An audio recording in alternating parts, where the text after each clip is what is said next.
phi đội ong rú đây, đi kiếm ăn buổi sáng này.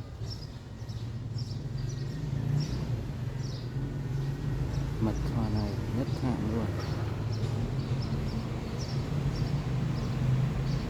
Đây là dòng mini.